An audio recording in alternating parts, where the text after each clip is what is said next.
Hey, young alchemist, welcome to this intro to organic. I'm your organic alchemist. Let's get started with nomenclature.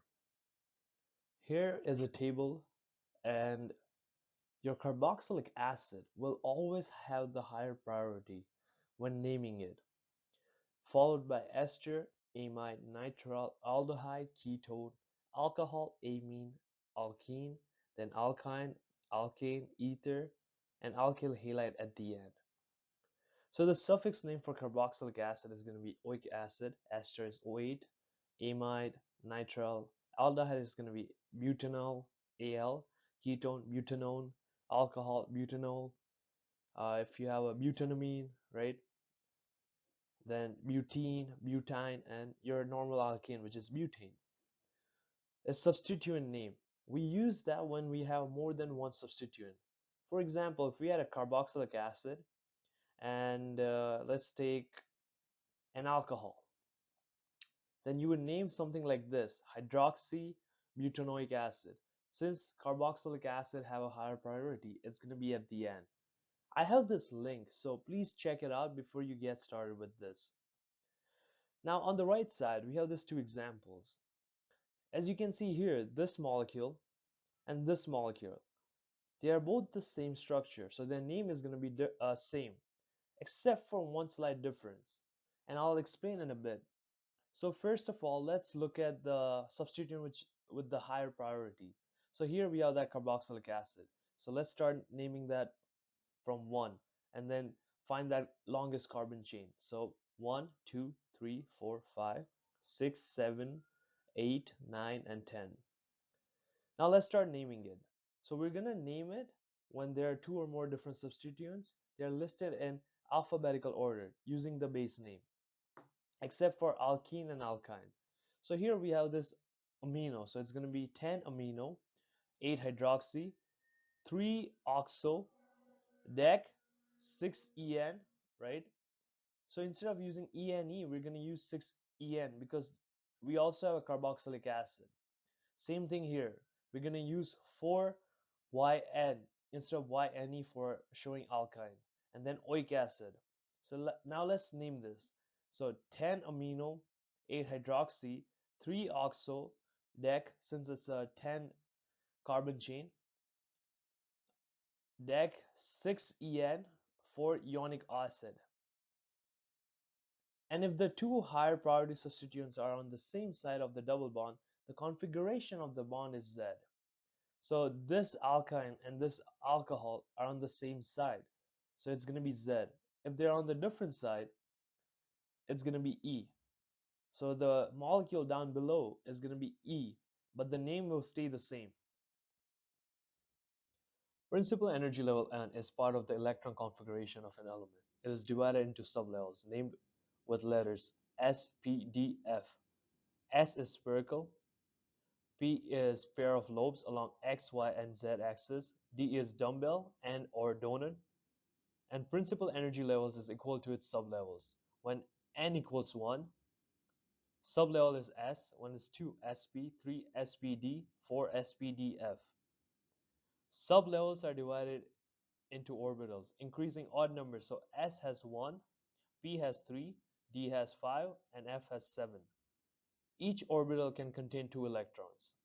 So for S, number of orbital is 1. Maximum number of electrons is going to be 2. For P is going to be 6 electrons in total. D is going to be 10 electrons in total. And F is going to be 14 electrons in total. Electron configuration, Aufbau principle. Fill up low energy levels first. Pauli exclusion principle, only 2 electrons per orbital. Hund's rule, electrons go to their own orbital before they fill up an occupied orbital.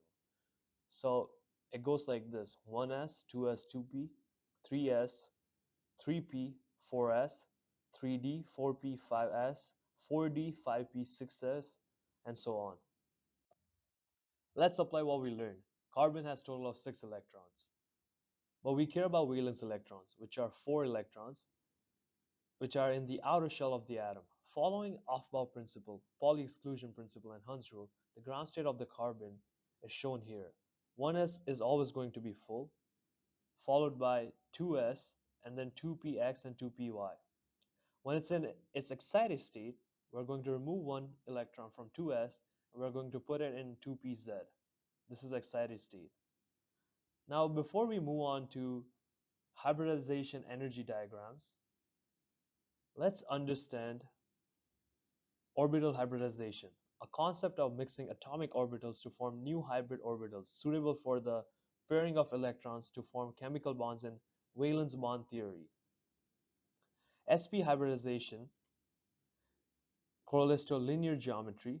So right here, where you have your alkyne, sp2 hybridized is trigonal planar, where you have your alkene, and then sp3 is your tetrahedral, which is here. So CH4. These are some other compounds which follow those geometries. So for sp hybridization, you have two sp hybridized orbitals right here, and then 2px and 2py. For sp2 hybridization, you have three sp2 hybridized orbital and then 2pz. For sp3 hybridization, this is how it looks like. For now, if you're in intro to organic, knowing the ground state and excited state is good enough. So as I mentioned before, when it's linear it's 180 degrees. When it's trigonal planar, you have 120 degrees.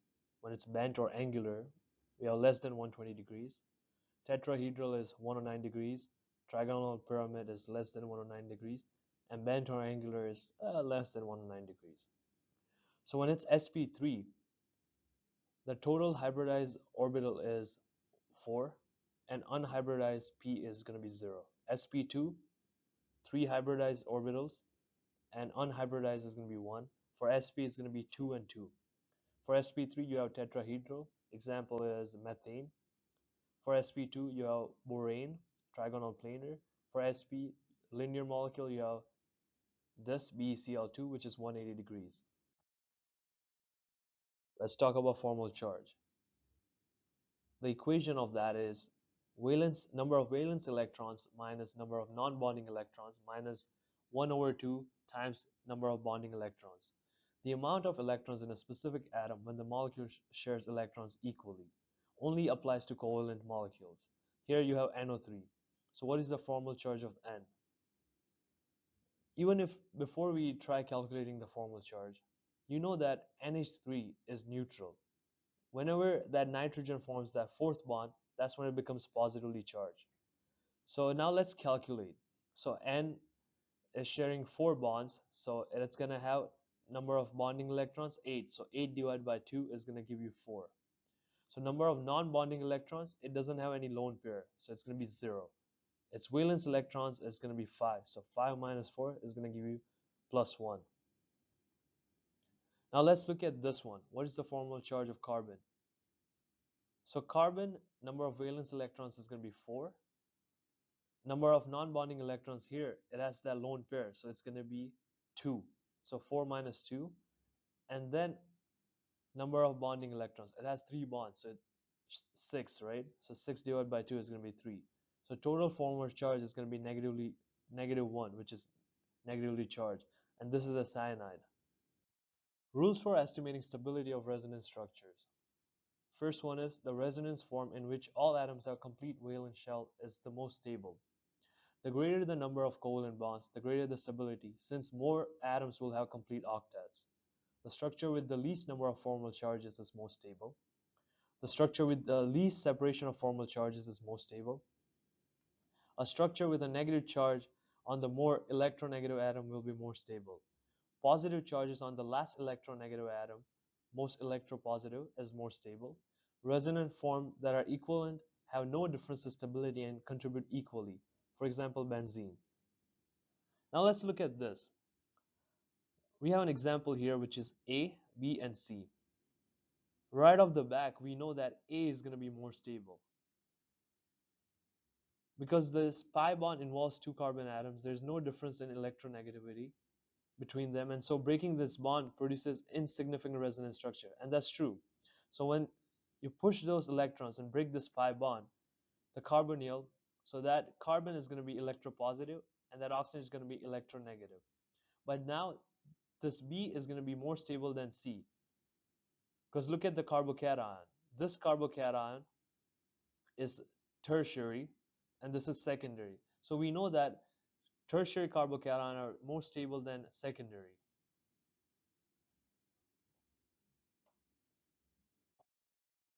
Intermolecular forces, dipole-dipole forces that happens between polar molecules.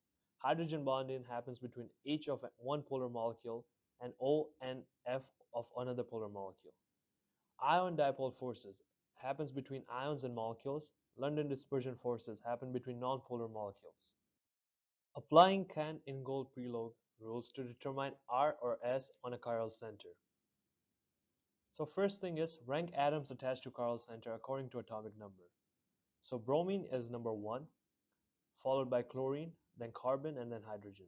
Rotate the molecule such that the substituent rank number 4 is in the back, which is going to be dashed line. This one is coming out of the page. Now with number 4 in the back, trace the path of the number 1, number 2, and number 3 rank substituents. If number 1, number 2, and number 3 trace a clockwise path, assign the chiral center as R. And if the other thing happens, then it's S. So here we have number 1, number 2, and number 3. That H is going back or into the page. So we're going to go 1, 2, and 3. So we're going to do clockwise. So that's going to be R. Here it's 1, 2, and 3. So it's going to be counterclockwise. And that's going to be assigned as S. Isomers are molecules that have the same molecular formula but have a different arrangement of the atoms in space that excludes any different arrangements which are simply due to the molecule rotating as a whole or rotating about particular bonds. In structural isomerism, the atoms are arranged in a completely different order. You can see it here where fluorine is attached to the second carbon, but here is attached to the first carbon. Enantiomers are the mirror images of each other, which are right here, and they fall under stereoisomers. An opposite of that is diastereomers. Diastereomers are defined as non-mirror image, non-identical stereoisomers. So cis and trans isomers fall under that. Or you can have conformers or rotamers. So conformer is an isomer of a molecule that differs from another isomer by the rotation of a single bond in the molecule. Now let's talk about conformers or rotamers. So this here is the eclipsed conformation. So it looks like this when these two hydrogens are close together. It's going to have the greatest torsional strain and it's going to be in high energy. So your eclipse conformation is right here. You see that 2 chlorine? They're close to each other, right? The angle is going to be 0 degrees. So bonds on adjacent carbon atom closest, right? You see it here. And greatest repulsion between CH bonds and greatest torsional strain. That's going to be true, right? This strain right here. Now let's look at staggered conformation. That's the least torsional strain and it's going to have the low energy. And bond on adjacent carbon atom are furthest apart and there's least repulsion between CH bonds. So it's going to have the torsion angle is going to be 60 degrees. So they are far apart. So that's going to be your staggered conformation. Now this is your gauge conformation. There's some steric strain only. You see that's 60 degrees apart. The best conformation is going to, or the stable is going to be the anti-conformation. These two chlorines are on opposite side of each other. So how do you go from Fisher projection and show chirality? So first thing is you're looking at from this side. So left pointing substituents in the Fisher projection point out of the page in the side view drawing. And then pointing substituents in the projection is going to point behind the page in the side view drawing. So first you're going to put, so this bromine on carbon 1 is going to be out of the page, hydrogen is going into the page. All these 3 hydrogen on second, third, and fourth are going to be out of the page, and those bromines are going to go into the page. Now when you rotate it to 180 degrees, so this second carbon, that bromine is now going to come out of the page and that hydrogen is going to go into the page. Now you're going to rotate this fourth carbon as well, and now the bromine is going to come out of the page and that hydrogen is going into the page. So that's how you do it. Now on the right side we have a D glucose and L glucose. So how do you know which one is which? When that OH on the fifth carbon, right? This one is going to be on the right side, you're going to have D-glucose. When it's on the left side, you're going to have L-glucose. Acid-base equilibrium. Here you have your Bronsted acid, which is going to dissociate into H plus, a proton, and a conjugate base. So according to the Bronsted-Lowry definition, Bronsted acid is a donor of proton, while Bronsted base is an acceptor of proton in the solution. This is an example where you have a carboxylic acid. So this is going to be your Bronsted acid because it has that hydrogen and it is willing to donate that. And this amine right here is the Bronsted base, which is going to get that hydrogen and then form this conjugate acid. So it's going to be protonated, whereas this carboxylic acid is going to turn into carboxylate and it's going to become a conjugate base. Now, how do you tell the difference between strong acid versus weak acid? You look at their Ka, which is the dissociation constant. So basically, products over reagents. And if you have a high Ka, you have a stronger acid. If you have a low Ka, you have a weaker acid. And pKa stands for pK equals negative log Ka, which means that if you have a low pKa, you have a stronger acid, and a high pKa means you have a weaker acid. Now let's look at this table. Here you have this protonated carboxylic acid. That's going to be your strongest acid because its pKa is negative 6, whereas this amine is going to be 35, so it's going to be the weaker acid. If you have a weaker acid, its conjugate base is going to be stronger. If you have a weaker, if you have a stronger acid, its conjugate base is going to be weaker. Another definition you must know is your Lewis acid versus Lewis base. Lewis acid are electron pair acceptor and Lewis base are electron pair donor. That means Lewis acid is an electrophile and Lewis base is a nucleophile. Now, if you don't have a pKa table with you, can you determine or come to a conclusion which acid is stronger? Yes, there are factors. One of that factor is electronegativity. Here, let's look at this alcohol and compare with this amine. So which one is a stronger acid? So first, we're going to look at its conjugate base. So alcohol's conjugate base is going to be that alkoxide, and for amine is going to be that amide. Now, for elements in the same period, the more electronegative an atom is, the stronger the acid is. The acidity increases from left to right across the period. So this oxygen is going to be the more electronegative atom. So it's going to be a weaker conjugate base compared to this amide, which is going to be less electronegative atom. So it's going to be a stronger conjugate base. So if something is weaker conjugate base, its acid is going to be stronger, right? And this is going to be the weaker acid. Atomic size. For elements in the same group, the larger the size of the atom, the stronger the acid is. The acidity increases from top to bottom along the group. So here, let's look at this thiol and this alcohol. So when this base comes and grabs that hydrogen, those electrons are pushed to the sulfur, right? So its conjugate base is going to be a thiolate. Whereas the alcohol's conjugate base, we already know it's an alkoxide. So this sulfur, and when you compare that to that oxygen, is larger in size, right? So it's going to be a weaker conjugate base because the hold on those electrons are not that great compared to a smaller atom, which kindly holds those electrons close together. For sulfur, all those electrons are in the outer shell. Hence, it's going to be the stronger acid. So your thiol is going to be the stronger acid because its conjugate base is weaker. Whereas alcohol is a weaker acid and its conjugate base is going to be stronger compared to this thiol. Induction. A halogen atom is more electronegative than hydrogen and is thus able to induce or pull electron density towards itself via sigma bond, and therefore helps to spread out the electron density of the conjugate base and stabilize it. The halogen substituents are referred to as electron withdrawing group because of the inductive effect. The inductive effect is the charge dispersal effect of electronegative atoms through sigma bonds. The inductive effect is additive. More halogen atoms have an overall stronger effect, which explains the increasing acidity from mono to die to trihalogenated species. So here is the example where you have an alcohol, and let's compare that to trifluoroalcohol. Having this induction or pull on that electron density makes it a weaker conjugate base, making this trifluoroalcohol a stronger acid than your normal alcohol.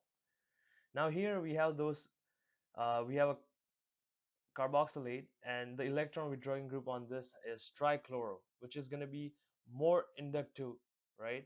So it's going to be a weaker conjugate base, making this a stronger acid than your mono uh, chlorinated carboxylate. Hybridization. For the same atom, an sp hybridized atom is more electronegative than sp2 hybridized atom, which is more electronegative than sp3 hybridized atom. So here you can see that we have an alkyne. Now when you compare that to an alkane, look at its carboxylate.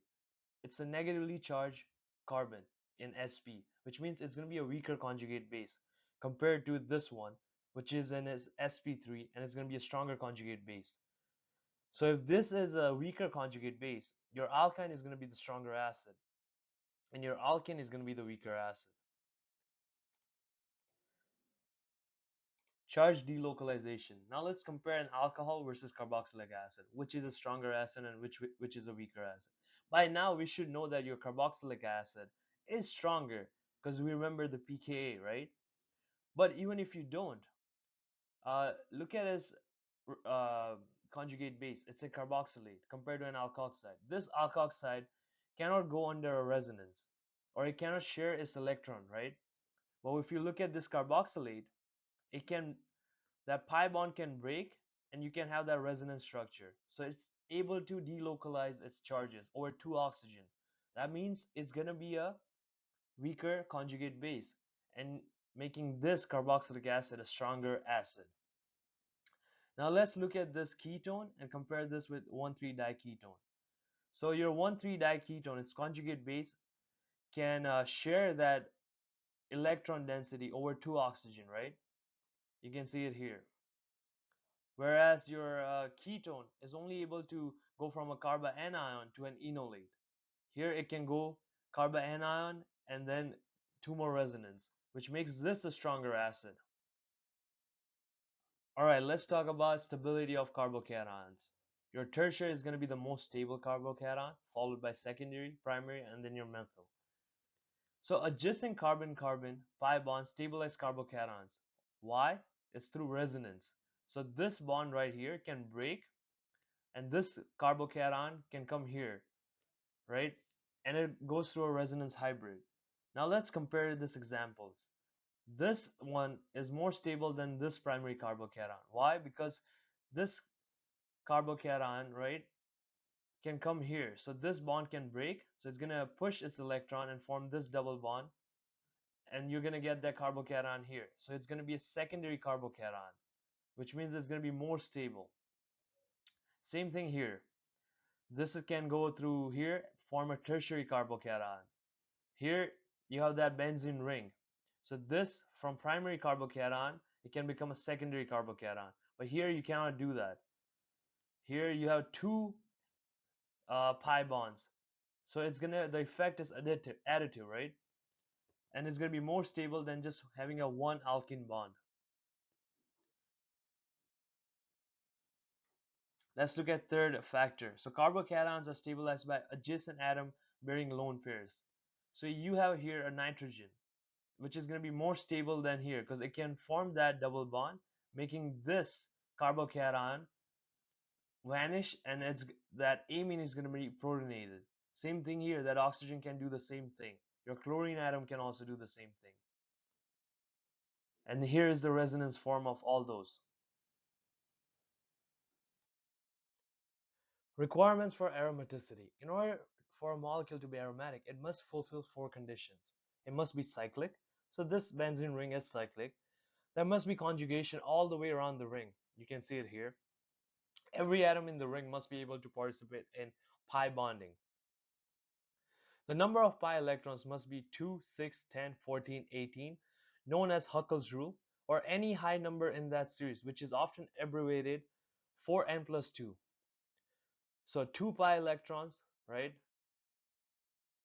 This 4 pi electrons doesn't count, 6 does, 10 does. So it must also be flat, which is almost always the case if the first three conditions for aromaticity are satisfied. Now let's look at the examples. For benzene, it's cyclic, follows p orbital, planar ring sp2 hybridized, and it follows the Huckel rule, which is going to be what? 6 pi electrons. Now let's look at this molecule. It follows second, third, and Huckel's rule, but it's not cyclic. It doesn't close, right? So it's going to be non-aromatic. Now let's look at cyclobutadiene. It's cyclic, it's p orbital for each member of the ring, planar ring sp2 hybridized. However, it's closed 4n pi bond electron count, right? So this is going to be 4 pi electrons. So it's going to be anti-aromatic. Lone pairs and nucleophiles. Each of these atoms donates a lone pair to an electrophile. Three important trends. Nucleophilicity increases as the charge on the atom becomes more negative. Here you have a negatively charged hydroxide, which is going to be more nucleophilic than your hydronium ion. Nucleophilicity increases with basicity. So this methane is going to be more nucleophilic than your fluorine, negatively charged fluorine. Nucleophilicity increases with polarizability, which is the size. So your negatively charged iodine is more nucleophilic than your negatively charged bromine, then chlorine, and then fluorine. So let's go a bit in detail. Charge. The conjugate base is always a stronger nucleophile. Nucleophilicity increases with increasing electron density on the atom. So here you have that hydroxide, which is going to be more nucleophilic than your water. Your carboxylate is going to be more nucleophilic than your carboxylic acid. And that's because the electron density increases. Second is obviously electronegativity. Across the periodic table, nucleophilicity increases with decreasing electronegativity. So your negatively charged methane or carboanion is going to be more nucleophilic than your fluorine. Nucleophilicity is the donation of an electron pair. The less electronegative the atom, the less tightly held those electrons will be. And these two factors correlate strongly with basicity. Third is solvent. In polar protic solvents, nucleophilicity increases going down the periodic table. So your negatively charged iodine is going to be the strongest compared to fluorine, which is going to be weakest. An example of some polar protic solvents are here. So basically it's a hydrogen bond donors. So water, your alcohols, and your carboxylic acid. The capacity of hydrogen bonding is the highest at the top of the periodic table. With increasing hydrogen bonding, the nucleophile is more hindered through solvation. Whereas in polar aprotic solvent, nucleophilicity increases going up the periodic table. So your fluorine is going to be the strongest, and your iodine is going to be the weakest. Some of those examples are acetone, DMF, acetonitrile, and DMSO. Here, nucleophilicity is essentially correlated with basicity. Fourth is steric hindrance, aka bulkiness. So this one is going to be the best nucleophile because it's least bulky, right? Compared to this ethyl alkoxide. Now let's look at this isoalkoxide and then tert alkoxide, which is going to be the worst nucleophile because it's most bulky. It's harder for those electrons to attack because of the bulkiness. Four basic mechanisms you must know: SN2 versus E2 and SN1 versus E1. S stands for substitution. A leaving group is lost from a carbon atom and replaced by a nucleophile. N is nucleophilic. Nucleophiles donate two electrons in a manner similar to bases. Stands for elimination. Two vicinal groups disappear from the skeleton and are replaced by a pi bond. 1 stands for unimolecular kinetics. Only one concentration term appears in the rate law expression. Rate equals K, concentration of Rx. Whereas bimolecular kinetics equals two concentration term appears in the rate law expression. Rate equals K, concentration of Rx, and then concentration of either nucleophile or base. Let's compare SN1 and SN2 reaction. For SN1, it's a unimolecular substrate only reaction. Big barrier is going to be carbocation stability. Hence, your alkyl halide or electrophile, which is tertiary, is the best, followed by secondary and then primary. Nucleophile is going to be weak, generally neutral. Your solvent is going to be polar protic, like alcohols or even water. Stereochemistry is going to be mix of retention and inversion. So let's look at the mechanism here. This is your SN1 substrate. It's an alkyl halide, a tertiary alkyl halide, which is really good. So X is going to come off, and then you're going to form this carbocation, which is quite stable and reactive. So this nucleophile is either going to come from up or down. If it comes from up, then the inversion is going to happen. If it comes from down, then retention happens. So you're going to get two products, and it's going to be 50-50.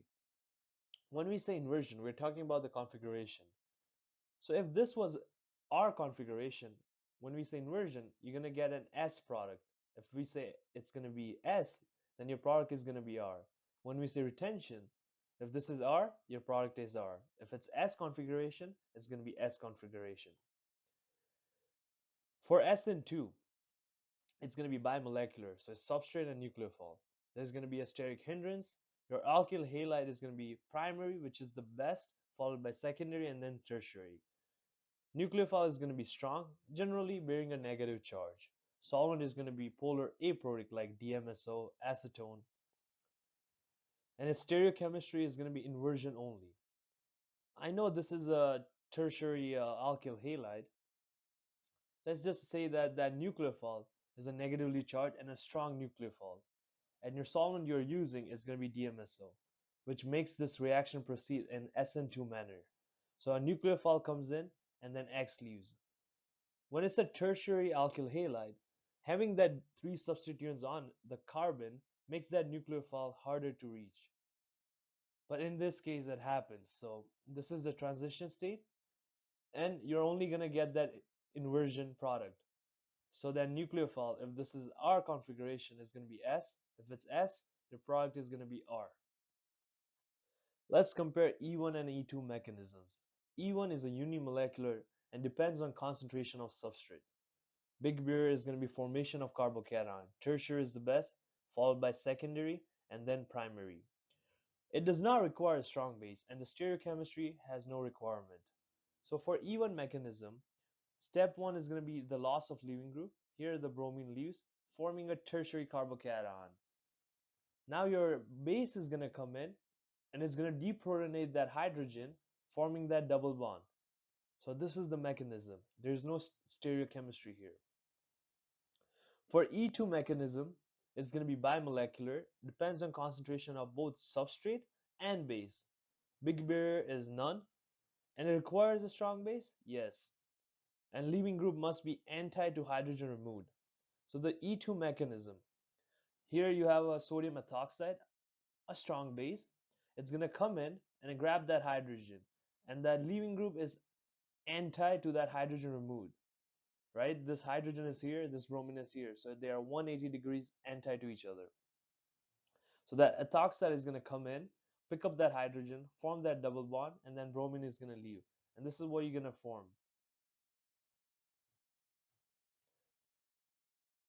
Sterically unhindered bases produce the more substituted or stable alkene as the major product. For example, sodium ethoxide, it's going to generate a disubstituted more stable product, and this product is known as ZAITSEV product. Whereas sterically hindered or bulky bases produce the less substituted alkene as the major product. For example, tert butoxide, its major product is going to be the HOFMANN product.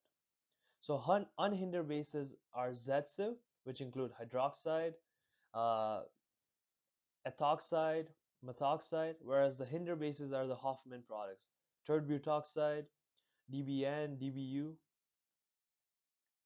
Stability of alkenes increases with increasing substitution.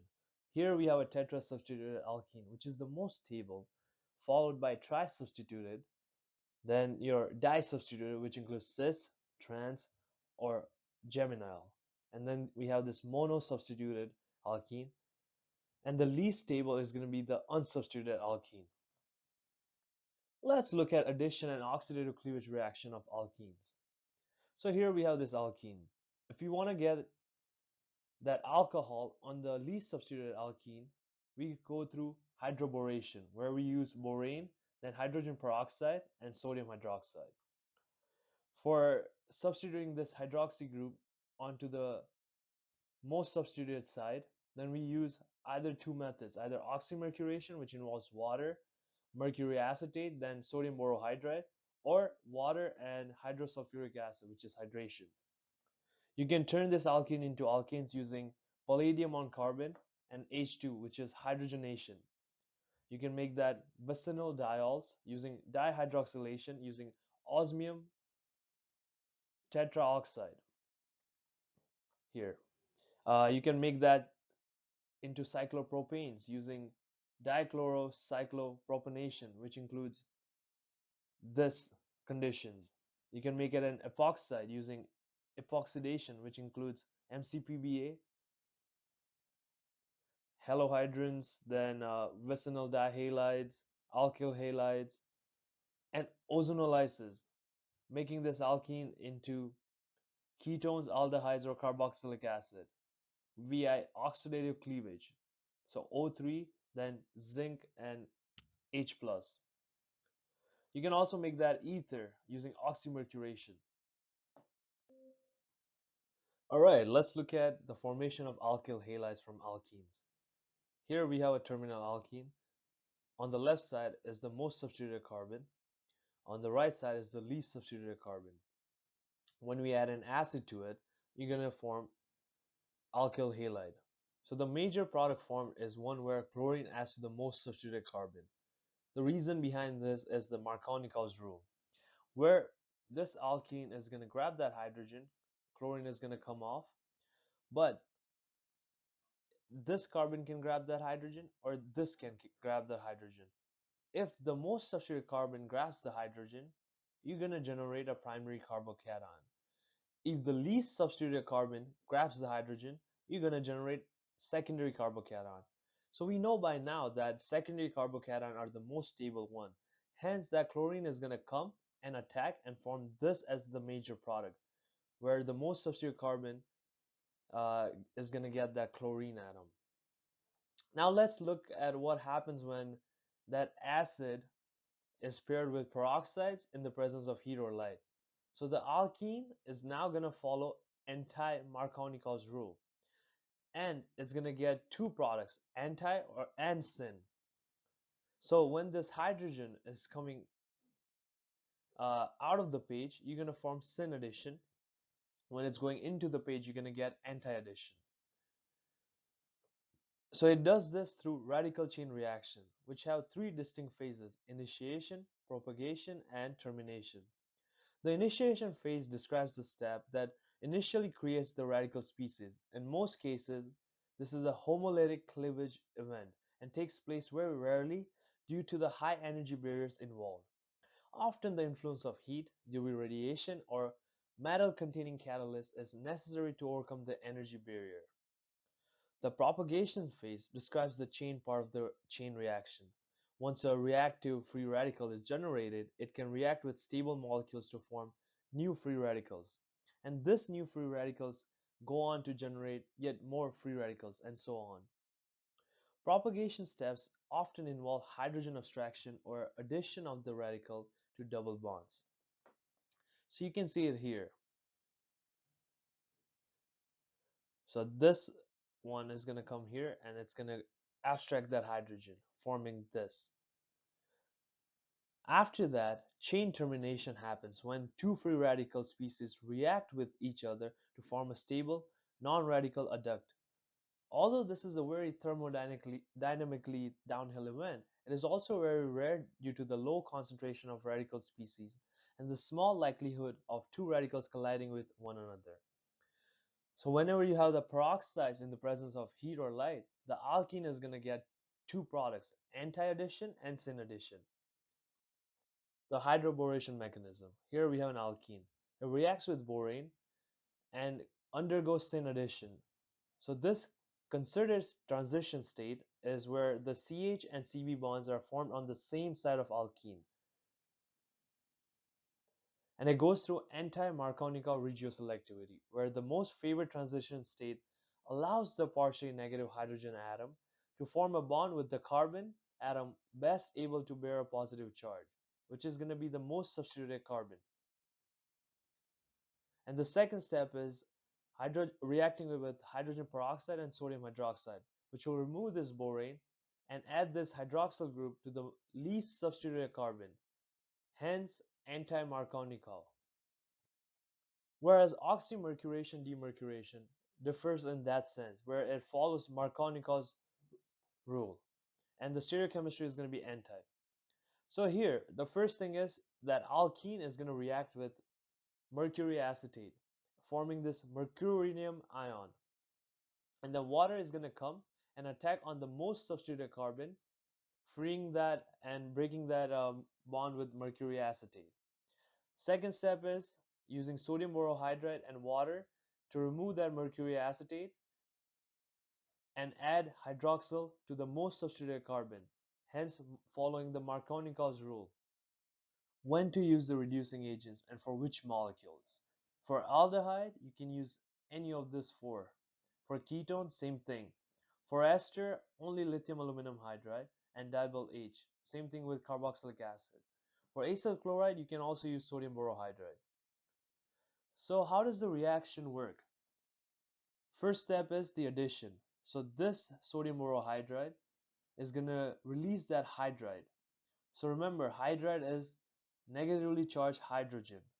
So it's going to come and attack on this carbonyl site, and you're going to form this intermediate.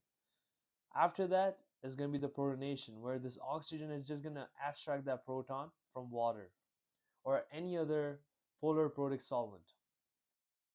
Oxidation of alcohols break carbon-hydrogen bond, form carbon-oxygen on the same carbon. So for primary alcohol, you can convert that to an aldehyde using weak oxidants such as PCC, DMP, or Sworn oxidation. Or you can convert that into carboxylic acid using strong oxidants such as potassium permanganate or chromic acid. For secondary alcohol, you can use weak or strong oxidant and turn it into ketone.